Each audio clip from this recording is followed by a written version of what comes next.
नमस्कार, आरपी किचनमध्ये आपलं स्वागत आहे। तर मी आज आप्पे पात्रामध्ये ढोकळा बनवणार आहे। यासाठी एक वाटीला कमी थोडंसं बेसन घेतलेलं आहे। ते एका मोठ्या वाटीमध्ये काढून घ्यायचे। एक चमचा तांदळाचं पीठ टाकलेलं आहे। ओवा टाकायचा आहे थोडासा, हातावर चोळून टाकलेला आहे।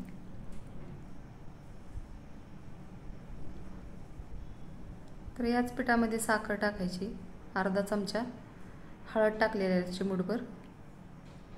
आता थोडं थोडं पाणी घालून याच्यामध्ये पीठ मळून घ्यायचे।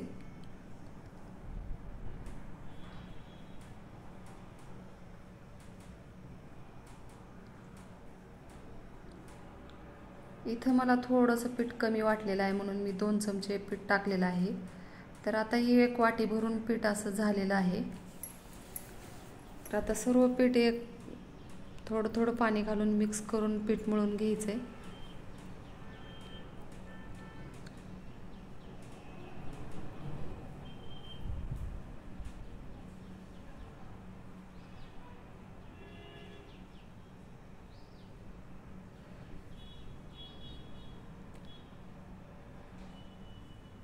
तर आता इथे पीठ मळून झालेलं आहे। एक चमचा थोडंसं पाणी टाकलेलं आहे आणि याच्यावर थोडंसं तिखट टाकलेलं आहे आणि लसूण अद्रकची पेस्ट पण टाकलेली आहे। आता सर्व एकत्र करून घ्यायचे।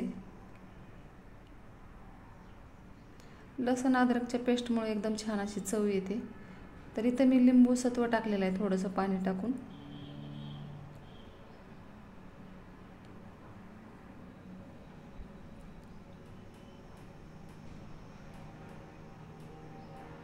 तर आता एकदम छान असं पीठ मिक्स झालेलं आहे। झाकण ठेवून 5 मिनिट ठेवायचे तसंच। तर इकडे मी कढई ठेवलेली आहे, पाणी टाकायचे 1 गिलास। तर इथं आप्पे पात्र घेतलेलं आहे। तर आप्पे पात्राचा दांडा एकदम फिट्ट बसल्यामुळे मला काढता आला नाही। तर तुम्ही दांडा काढून पण असं मध्ये ठेवू शकता कढईमध्ये स्टँड ठेवून। तर मी अशा पद्धतीने ठेवलेलं आहे।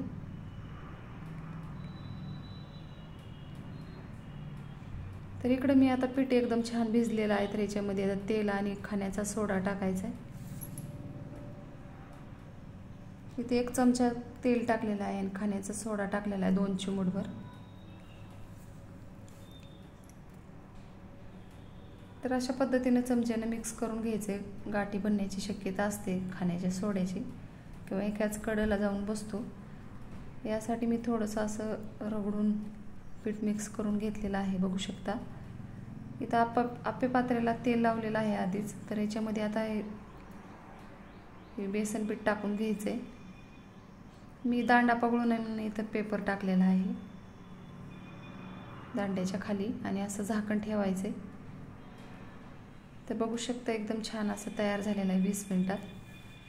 तर आता 20 मिनिटानंतर मी या टूथपिकनं बघत आहे, तर एकदम छान असं ढोकळा तयार झालेला आहे। तर लहान मुलं एकदम आवडीनं खातात आणि लहान मुलांच्या हातात पण बसतो अशा पद्धतीने ढोकळा बनवलेस। तर तडका पॅन ठेवलेला आहे गॅसवर, 1 चमचा तेल टाकायचे।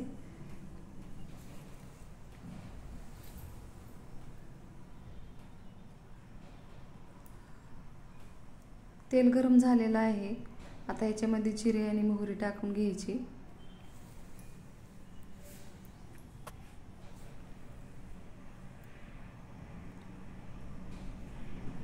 इथे हिरवी मिरची बारीक कट करून घेतलेली आहे, पण तेलामध्ये टाकून घ्यायचे।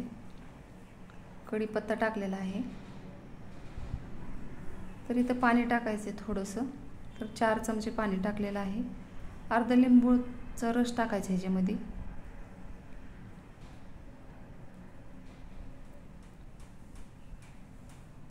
अर्धा चमचा साखर टाकलेली आहे आणि आता गॅस बंद करायचा आहे। आता गॅस बंद केलेला आहे। तर आता इथे ढोकळा मी एका प्लेटमध्ये काढून घेणार आहे, बघू शकता।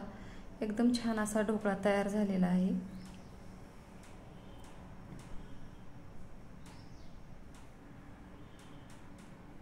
तर आता हे ढोकळा सगळं मी एका प्लेटमध्ये काढून घेतलेला आहे। आता याच्यावरून थोडीशी कोथिंबीर टाकायची बारीक केलेली।